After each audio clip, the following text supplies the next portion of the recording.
Welcome to Hip Hop Gems TV, man. I'm sitting here with yet another gem. Got my guy, Shamir, in the spot. What's good, man? What's good? Nah, man. You are, man, brother. How are you?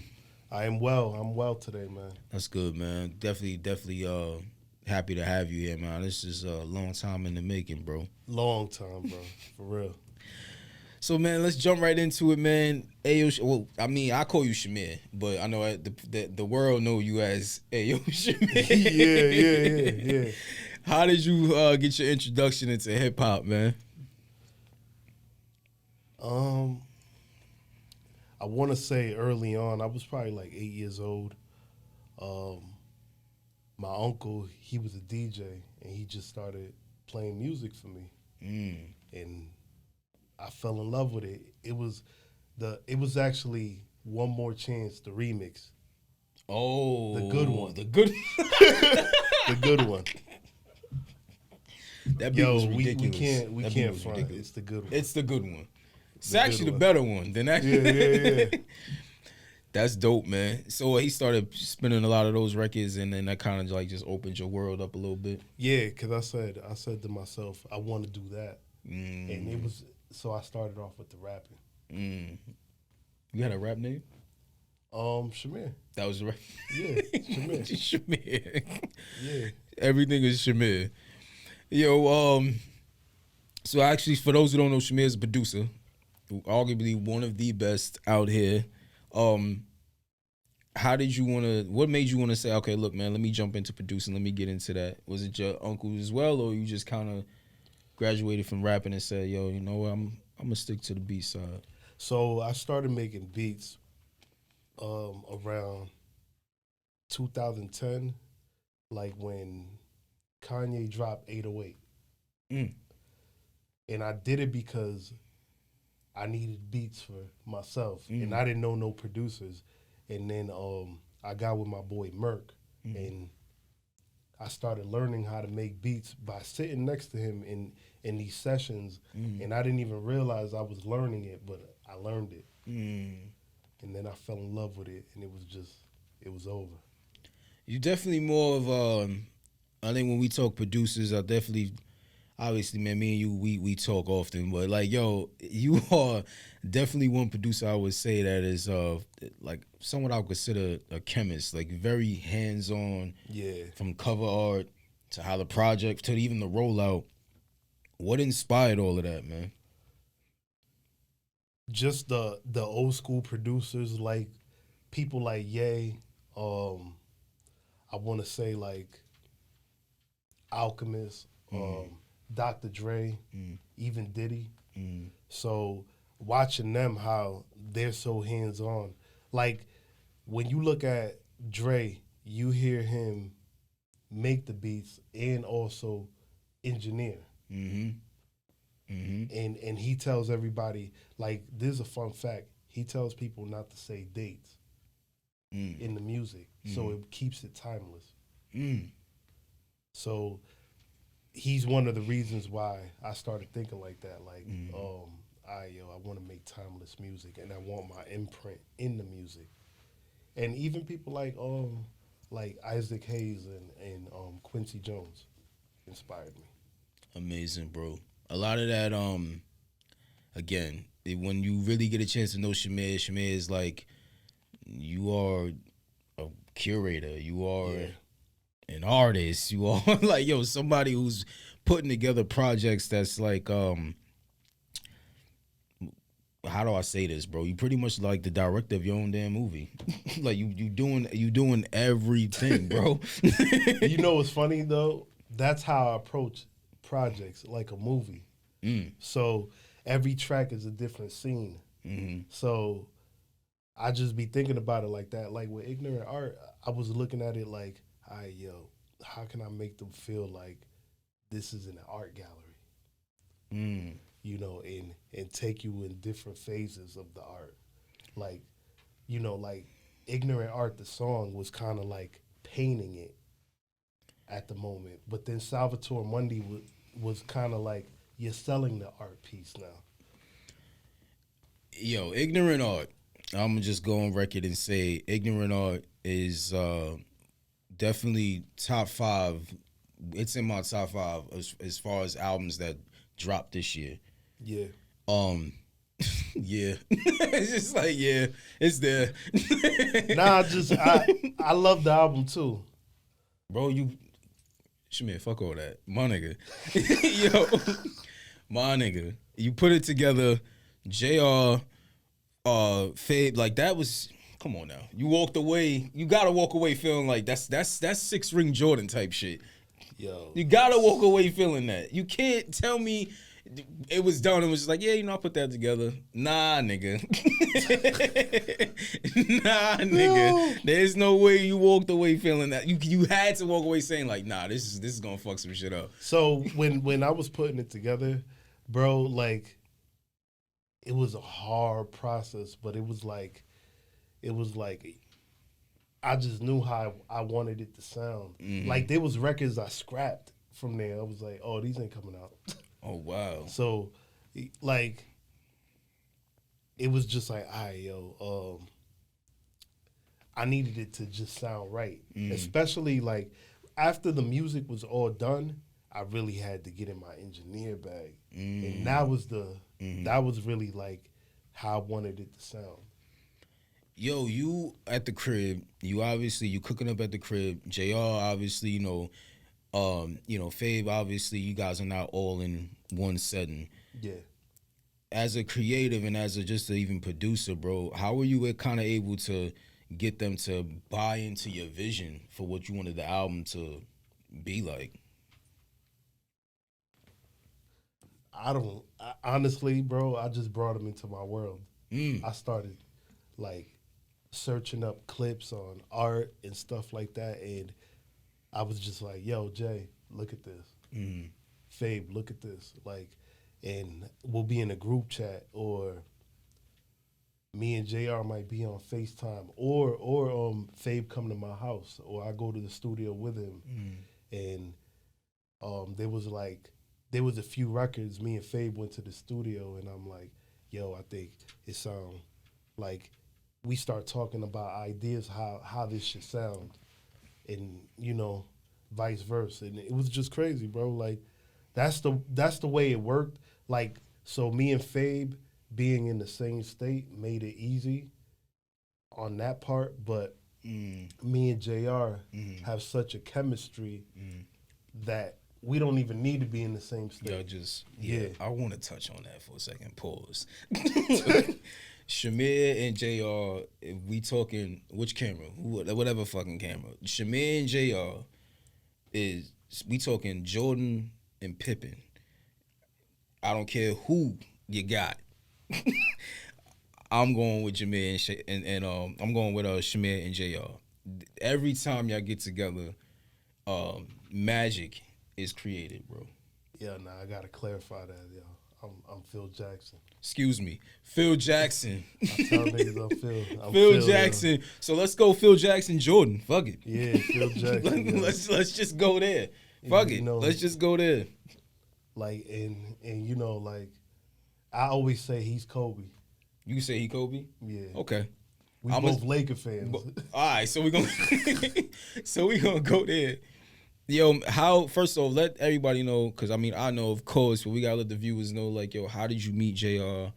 And really, like, for me, like, yo, what about his work, what about his art rather makes you want to keep tapping in with him? So I met him through Fabe. It was a record called Nothing on Broken Easel, but the record was actually for Fabe. But Fabe didn't drop it. So JR loved the song so much, he wanted to put it on Broken Easel, and I hit up JR, and I was like, yo, man, I love what you did on Nothing. And he was like, oh, you made that, nigga? Like, and I was like, yeah. So he said, I'm working on an album. And I was like, all right. So I sent them the records, and it was like 10 or 12 records, and I got like 7 of them on there. Wow. So then we had like such a chemistry off top, and it was crazy. It just got better. So incredible when y'all guys get together, man. Like he's first of all, JR is one of my favorite rappers out. Period. Like yo, so like he's incredible. Like yo, he's truly an incredible MC. You itself, bro, like you and how you putting these projects together and how you putting these albums together for guys to kind of just do their thing is incredible. I know you got the joint 99 coming out. Yep. C4, Rick, Selah. Lethal. Yeah. I see the joint that came out now got Rick Carrington on it. Am I saying his name right? Yeah. These guys are all Christian rappers. Yeah. And I'm gonna tell you this, Joe. This man is working with Christian rappers and got them sounding like DMX on records. Just says a lot to what he's doing over there. The music is incredible. We talking Christian rappers sounding like, yo, giving you that raw shit. Pause. First of all, how did you meet these guys and how did, putting together this project, what made you say, okay, look, I'm going to go this route? So, basically it happened kind of like me and C4 really, I had a relationship with Selah for like over 10 years now. Like that's my dude. And I like Christian rap too. Mm-hmm. But so what happened was I got into the music because I worked with this artist named Bizzle, mm-hmm. and he had a new artist at the time, and it was Selah. Mm-hmm. And Selah, I worked on his project called Hoodie Season. Mm-hmm. It was a mixtape. Mm-hmm. And then I produced some of the records, and we just kept going from there. Mm-hmm. So what happened was Dayton, which is the head of the label of where C4 is signed to, Menace mm-hmm. Movement, mm-hmm. I had made this record called Body Bag with my boy Scott. Mm-hmm. And there was an open verse challenge on IG and stuff, and it just built a lot of traction. And a winner got like a beat from us and all this stuff. So C4 came into play like that, and he just bodied a lot of dudes. C4 is incredible. Say that. C4 is incredible. So he did that, and then I went to the studio when he went to go record the record, and I was like, yo, this record is crazy. So it was only supposed to be one beat. Mm-hmm. Turned into projects, like. That's fire, bro. And it just kept going from there. So kind of like my sound is synonymous with C4 just the way it is with JR. You are somebody, I mean, we talked about it the other day on the phone, man, and, boxing yourself in. Yeah. And that's something that you don't do. Could you tell us how important that is as a producer to not box yourself in, and even as a creative? Well, I think that if you box yourself in, you're limiting yourself. Whether you believe in God or not, like, we can't live life with limits because we never gonna flourish where we need to go if we box ourselves in. So, for example, if you're a producer, try new things. Don't be just that dude, that nigga that just samples soul. Try something else. Like, sample something from the 90s. Like, and I just say, like, always keep yourself fresh, like, and your ears fresh to try something different. Like, I feel like with the rappers too, like, don't box yourself in. If an R&B artist want to work with you, work with her or him.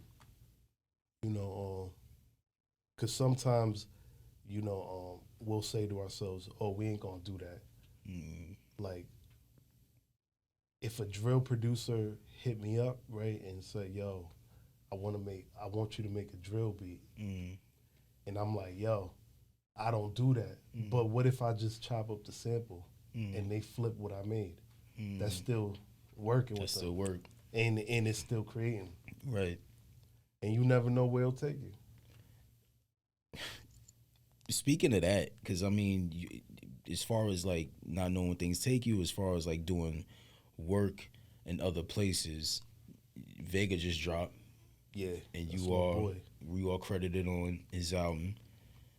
I know, of course, I want you to kind of tell the people, how did you meet Vega?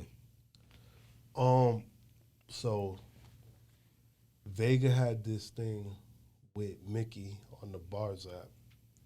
It was like a challenge, and basically, I was like, "Yo, this dude rhyming this and that," and Jr. told me about him, and I hit him up, and we just linked. Like, I think he already knew the work from me, and then we just built a relationship, and it was just like a go ever since. That's amazing, man. And then on top of all of that, and not that I'm like out here just revealing your resume, but you are connected to some pretty dope people. Mickey Fax, Yeah. Sorry the Kid. These are people who are, I mean, if you know, you know. If you know their work, you know, you already know what kind of, light they have shine on them. How did you meet these guys here? So I met my record with JR and Elzai was like one of the highlights that made Mickey Fax be like, "Yo, who is this?" Because he was on this record called Empty Promises that I produced with Ransom and JR, and he was like, "Yo," when I met him in person, he was like, "Yo, I wish JR would have got me on the record with Elzai." And I was like, "Yo, like, I could make something like that for you." And he's like, I don't do records, I do albums." That's what he told you? That's what he told me. He said, "I don't do records, I do albums." And I was like, word, so let's do an album. Yo.